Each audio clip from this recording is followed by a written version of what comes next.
Hello, everybody. You're in there, right? You're out there? Okay.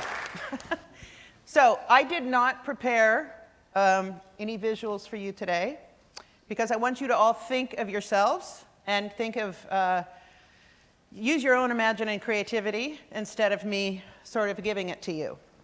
One of the things I want to talk about, or actually I should say in full disclosure, I am an artist.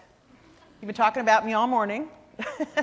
Artist/creative. And I want to say that the definition of that can be whatever you want, right? It doesn't have to be visual or music or anything like that. And I think what's really interesting is that we've been talking a lot about the sort of globalization and things that are worldwide. And I want to kind of bring it back to the local a little bit and talk about artists. And I want to talk about artists in terms of how they're seen in our culture and some of the stumbling blocks that we have to deal with all the time. I've been teaching for almost 30 years, 23 at one institution, and I live to tell about it. And I'm increasingly struck by the way things have changed so drastically in the world and how unchanging the, quote, art world is. And unchanging in terms of, as an art educator, in terms of working with artists for a really long time, almost all my life, that there are some really amazing kind of assumptions that go on in art schools. And artists are actually a huge, wide range. And I think that you can almost, there's a kind of theory that I came up with in order to talk to my students about it, that I think that there's different kinds of people in terms of how they work in the world. And I'm going to talk about artists only because I know them. But you can actually apply this to almost anything. Now, in the art world, there is a distinctive hierarchy that's been created. And that hierarchy becomes really important to artists. And it's one of the things that they always position themselves. They're either climbing the ladder, getting more well-known, getting a gallery, or they're wondering how it works, or they are, quote, failing. So there's two things that I want to talk about. One is that there's a sort of vertical strategy of artists that is pretty well known, and it follows a pretty linear trajectory. You go to art school, you graduate, you get a gallery, you do shows, you get more important. You may or may not make any money as an artist. Just because you're known doesn't necessarily mean that that's the case. But the idea is that you climb a hierarchical ladder. And what's interesting to me is that the art world, in terms of the gallery system, has become a giant corporation. And artists are now branded. So you can't, it's sort of like creatives are now being commodified. And a lot of corporations are talking about, oh, we have to bring in creatives because we have to sort of think differently. I want to actually put the word out a little bit that artists and creatives aren't necessarily good at being commodified, which is a good thing to know before you bring them into your company and wreak havoc. Now, wreaking havoc is probably the best thing that you could ever do. So this vertical artist, as I call it, just keeps climbing at the top, and the idea is that somehow you eventually get your face on the cover of some fabulous art magazine, which actually then supports the gallery system, et cetera, because we all know that artists don't get reviews unless that gallery actually takes an ad out in the magazine. And this is fairly consistent in many industries, so it's not kind of new news. But I want to talk about another kind of artist that I think is increasingly becoming more viable in our culture. And that's the horizontal artist. Now, it's interesting, we've heard about failure today, and we've heard about a lot of different things. One of the things that I'm very passionate about is training artists in things that they need to know. So for instance, when I went to school, nobody ever talked about what you did after you left art school. You got really good at critical thinking. You were really great at sort of, talking about a painting for 12 hours, You got really good at that stuff. And then you got out, and you're like, holy shit, now what? So what was interesting to me is that when I graduated, also, nobody was actually showing the work of emerging artists. It just wasn't happening. Now my students get a gallery before they graduate, and they have no idea what they're getting into. So artists are now being gobbled up by these corporations, in a sense, and being manipulated and used accordingly. And these corporations or galleries can actually act however they want. There's nothing that tells a gallery dealer, they don't have to go to school to be a dealer. You don't have to get a certificate. You don't have to know anything about what you're doing. So what happens is that everything's kind of the same. So it's the same sort of experience. What's interesting to me about a horizontal artist is that they're actually looking at lots of different ways of making art as an artist. And they're really expanding beyond that system. And I think it's really important to sort of know this and look at this as we look at how creativity functions in our culture. So the horizontal artist might be somebody who is interested in the gallery system, perhaps, but that's not the only choice they have. They might be doing work in public places. They might be combining their activities into sort of a more hybrid culture. There's artists now which are lawyers. And this has been consistent, but it's becoming more and more common. So somehow the idea of a hybrid career is a kind of interesting notion now. And I think hybridity is being talked about a lot in our culture. But it's not being really addressed in terms of how you get there. If you go to art school, you don't learn anything that's very hybrid. You might have to learn it when you get out. The idea that somehow if you're making a public project, or you're working in a community, or you're teaching in a school, or things like that, are all hybrid type activities, but they might be within the sort of arts context. I think the original notion of an artist who teaches, thank God that old phrase that said, oh, if you can't do, then you teach. Well, most of the artists now who do, teach. That's just one of the options that we have. So what I want to look at is that I think that what's happening in schools now is that there's a big thing going on now with teaching artists the business of art. I started working on this about 20 years ago and trying to get as much information to artists as possible so they wouldn't either get screwed or at least had some idea of how to pursue a career. I did a kind of survey about 6 months ago when I started watching the thing explode across the country. And I found out that most of those classes or workshops are only about one kind of artist, and that's the vertical artist, the one who wants the gallery system, and they don't necessarily train anybody outside of that trajectory. So I'm a little worried.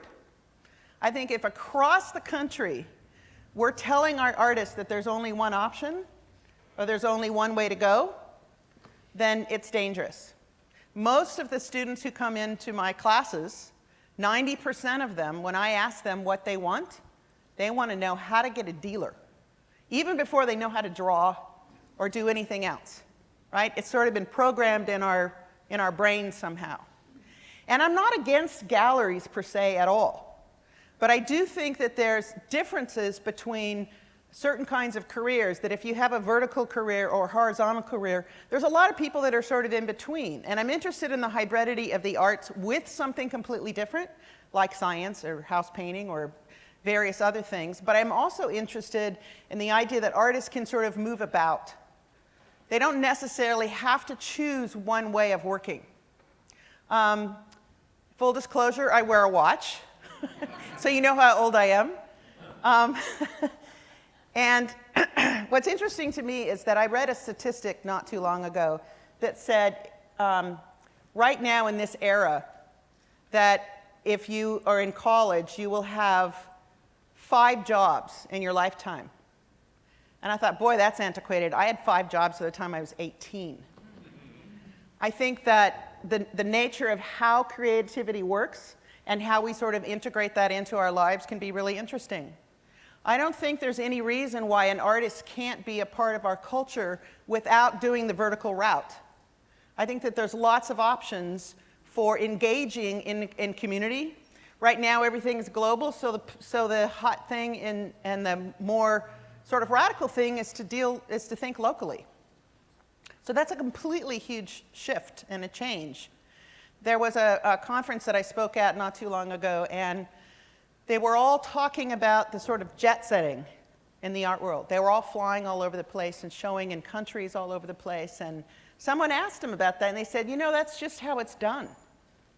And I thought that was a really interesting comment, because just how it's done seems to me one of the most uncreative phrases in the universe.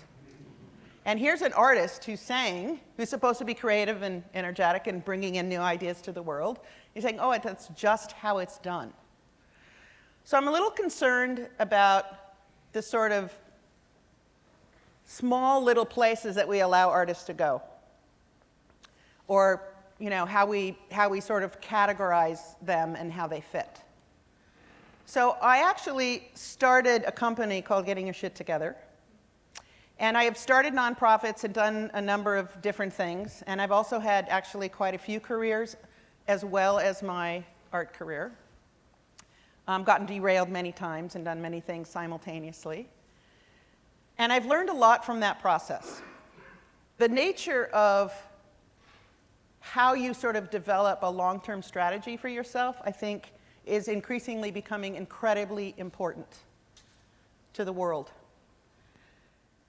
You could actually choose something to be really, really good at. When I first started in school, one of my professors said to me, make sure you don't take too many other classes other than your field. Make sure that you really concentrate so that you could become an expert. What's interesting now is those things are going by the wayside. If you're an expert in one thing, you're not nearly as employable as if you're an expert in many things.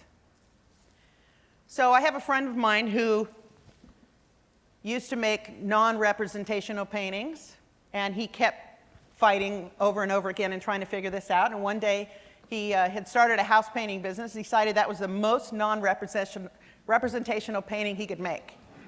So now he has a brochure that describes it as his art practice, right? So I now have a company which I describe as the largest installation of my life. Huge. Doesn't make any money. But I think that the way sort of nonprofits and the division between business and nonprofit is so antiquated. So I decided that since, I should put my foot in my mouth and chew vigorously and start a for-profit company. And what I did is I only hire artists. They all get time off for their creative work. If they have a show, we schedule around it. We don't say, oh my God, you have to, do this on such and such a day. You can't miss this meeting. It's been incredibly interesting. We're working on a kind of model where most of the artists are independent contractors. And I'm probably going to get busted by the IRS now. But I think business models are also antiquated. I think that the way that you sort of look to the future and figure those things out, artists don't own the means of their production at all. Everybody else controls what an artist does. There's 1 million middlemen and women. They're not really a part of that. There's a quote by somebody, and I can't remember their name, that said, artists and creatives need to be a part of the batter, not the icing. And I completely agree with that. The whole notion of, spreading some creativity on top of something doesn't really work. All the previous presentations today have been really great because they've been sort of like setting it up. So when I started teaching this class at CalArts called Getting Your Shit Together, and it's actually in the catalog, and the kids love it because it's on the transcripts when they change schools. And one of the faculty members said to my president that I teach this class for those artists who are going to fail.